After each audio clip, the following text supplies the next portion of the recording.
Bearing stability of resonating structures. हमें resonating structures दिए गए हैं और हमें इसकी स्टेबिलिटी पे कमेंट करना है कि कौन सा ज़्यादा स्टेबल है, कौन सा कम स्टेबल है। बेसिक रूप से हमें एक ऑर्डर बता के देना है 1, 2 और 3 के बीच। ऐसे क्वेश्चंस जेईई और नीट में अक्सर पूछे जाते हैं और कई बार बोर्ड्स में भी ऐसे क्वेश्चन पूछे जाते हैं। तो यार ऐसे क्वेश्चन को करने के लिए ना हमारे पास सेट ऑफ रूल्स है। ठीक है, हमारे पास कुछ सेट ऑफ रूल्स है और ये जो रूल्स है ना ये प्रेसिडेंस में लिखा गया है। प्रेसिडेंस में लिखा गया क्या मतलब है कि पहले हमें रूल 1 लगाना है, फिर हमें रूल 2 लगाना है। मतलब रूल नंबर 1 का जो वैल्यू है, जो वेटेज है वो ज़्यादा है देन रूल नंबर 2। तो अगर ये फेल किया तभी हम इस पे आएँगे, ये फेल किया तभी हम इस पे आएँगे। ठीक है? तो ठीक है यार, हम क्या करते हैं क्विकली रूल नंबर 1 लगा देते हैं तीनों कंपाउंड के ऊपर, हम देखते हैं कि क्या होता है। रूल नंबर 1 कहता है कि मोर पाई बॉन्ड, जितना ज़्यादा पाई बॉन्ड होगा वो कंपाउंड उतना ज़्यादा स्टेबल होगा। काउंट करते हैं पाई बॉन्ड कितना-कितना है। इस वाले मॉलिक्यूल के अंदर, इस वाले रेजोनेटिंग स्ट्रक्चर के अंदर बेसिक रूप से पाई बॉन्ड जो है, इस वाले रेजोनेटिंग स्ट्रक्चर के अंदर बेसिक रूप से जो पाई बॉन्ड है, वो कितना है? वो 0 है। यहाँ पे 1 है, यहाँ पे 1 है। देखो पाई बॉन्ड मैंने बोला है, ऐसा नहीं है कि लोग समझ लेते हैं ऑर्गेनिक केमिस्ट्री पढ़ रहे हैं तो सी के बीच पाई बॉन्ड होने चाहिए, ऐसा कुछ भी नहीं है। किसी के भी बीच पाई बॉन्ड हो उसे हम काउंट करेंगे इस रूल के हिसाब से। यहाँ पे जो रूल लिखी गई है वो कंप्लीट रूल है, इनकम्प्लीट नहीं है कि अपने मन से यहाँ पे हम सी लगा दें या कुछ और लगा लें, नहीं। ये कंप्लीट रूल है कि हमें पाई बॉन्ड काउंट करना है तो पाई बॉन्ड काउंट करना है, इर्रिस्पेक्टिव ऑफ कि यार किसके-किसके बीच है। हमें वो सब भूल जाना है, हमें पाई बॉन्ड काउंट करना है। हम बोलेंगे ये दोनों हो गया, मतलब एक चीज़ तो तय है ना यार, इन दोनों के पास एक-एक पाई बॉन्ड है और इस बंदे के पास पाई बॉन्ड ही नहीं है। इसका मतलब एक चीज़ तो तय है और वो चीज़ क्या है कि 1 जो है, जो 1 है वो सबसे बेकार है। ये चीज़ हमने तय कर लिया, राइट?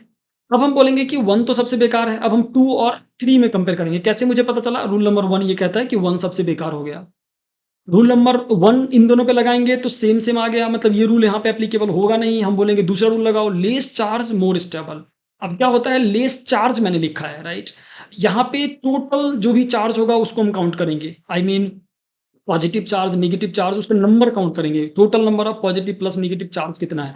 ऐसा नहीं कि जैसे यहाँ पॉजिटिव चार्ज है, मान लो यहाँ एक नेगेटिव चार्ज होता तो हम बोलते ये दोनों आपस में कंपेंसेट कर गए, ऐसा नहीं होता है। रूल ये कहता है टोटल चार्ज कितना है। अगर यहाँ पॉजिटिव है और यहाँ पे एक नेगेटिव होता तो हम बोलते 2 चार्ज हुआ यहाँ पे, ऐसे हम काउंट करेंगे। तो यहाँ पे कितना चार्ज है? 1 है। यहाँ पे कितना चार्ज है? 1 है।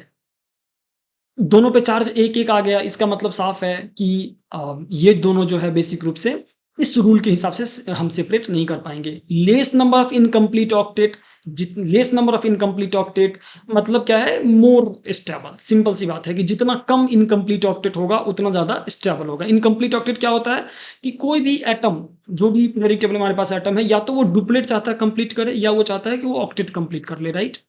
ऑक्टेट कंप्लीट करने के लिए उसके आउटर मोस्ट में होने चाहिए 8 इलेक्ट्रॉन, राइट?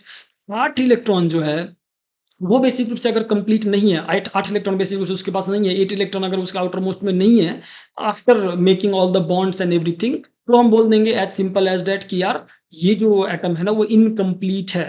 हाँ, ये कैसा है? इनकम्प्लीट ऑक्टेट है। और ऐसे लोग जो इनकम्प्लीट होते हैं खुद में, ऐसा एटम जो खुद ही इनकम्प्लीट हो, वो मॉलिक्यूल की स्टेबिलिटी में कोई भी कंट्रीब्यूशन नहीं करते। वो इवन मॉलिक्यूल को क्या कर देते हैं? अनस्टेबल बनाने की कोशिश करते हैं। तो यहाँ पे वही होगा, अगर हम देखेंगे कि कोई ऐसा मॉलिक्यूल है, कोई ऐसा मॉलिक्यूल है जिसके ऊपर बहुत सारे इनकम्प्लीट ऑक्टेट वाले एटम्स हैं, तो वो मॉलिक्यूल खुद में ही, मतलब इंटरनली एटम्स ही उसकी रिवोल्ट करते रहेंगे कि मेरा ऑक्टेट पूरा नहीं हुआ है, मेरा ऑक्टेट पूरा नहीं हुआ है। तो वो स्टेबल कैसे होंगे यार?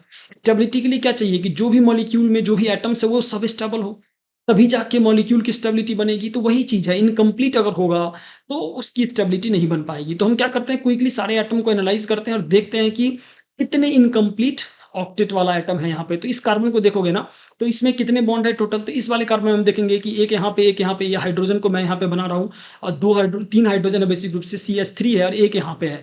टोटल कितने हो गए? 1, 2, 3, 4, 5, 6, 7, 8, तो इसके 8 है, मतलब अच्छी बात है। इसका अगर हम देखेंगे तो यहाँ पे 1, 2, 3, 4, 5, 6, 7, 8, 8 इलेक्ट्रॉन है, 8 बॉन्ड सिंपल दिख रहा है। इसका अगर हम देखें तो 1, 2, 3, 4, 5, 6, 7, 8, 8 इसका भी है। तो इसमें कोई भी ऐसा एटम नहीं है जो इनकम्प्लीट हो। इस वाले में अगर हम देखेंगे तो सिमिलरली इस वाले में भी ना कोई भी ऐसा एटम नहीं होगा जो इनकम्प्लीट होगा। यहाँ पे देखो CH3 है तो ऐसे ही CH3 जैसा 8 हो जाएगा। यहाँ पे जो C है डबल बॉन्ड यहाँ पे है, मतलब 4 इलेक्ट्रॉन यहाँ पे आ गया, 2 इससे, 2 इससे, 2 इससे, 2 इससे। कैसे 2? 2 कैसे मैं बोल दे रहा हूँ? एक ये, राइट? ये 2 ऐसे करके मैं 2 कर रहा हूँ। एक इसका, एक इसका, एक इसका, एक इसका। तो ये जो बॉन्ड जब बन जाती है तो कुछ इस तरीके का अपन दिखाते हैं ना कि ये दोनों अब इसका हो गया, फिर ये दोनों इसका हो गया, लाइक दैट।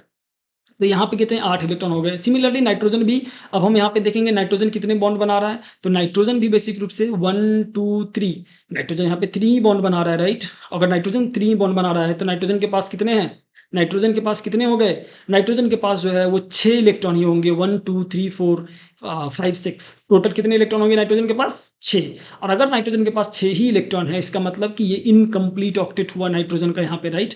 ये नाइट्रोजन का इनकम्प्लीट, तो हम बोलेंगे कि इस रूल के हिसाब से less number of incomplete octet more stable. तो इसके पास 0 इनकम्प्लीट ऑक्टेट वाले एटम्स थे, इसके पास 1 इनकम्प्लीट वाले ऑक्टेट है। इसका मतलब हो जाएगा कि जो 2 होगा वो ज़्यादा स्टेबल होगा किससे, 3 से। तो हमारा जो आंसर है वो ऐसा आ गया, एज सिंपल एज डैट। हमें 2 लास्ट के रूल्स लगाने भी नहीं पड़े और हमने इसे सेपरेट कर लिया, हमने ऑर्डर निकाल के दे दिया। तो ऐसे क्वेश्चन जो है कई बार पूछे गए हैं प्रीवियसली, जेई मेंस में, एडवांस में इवन, और नीट में। तो ये क्वेश्चंस आपको आना चाहिए। और अगर आपको लेक्चर्स अच्छा लग रहा है तो चैनल को सब्सक्राइब करो, वीडियोज़ को लाइक करो, और सबसे इंपॉर्टेंट चीज़ अपने दोस्तों के साथ इसे शेयर करो। Thank you for watching this lecture.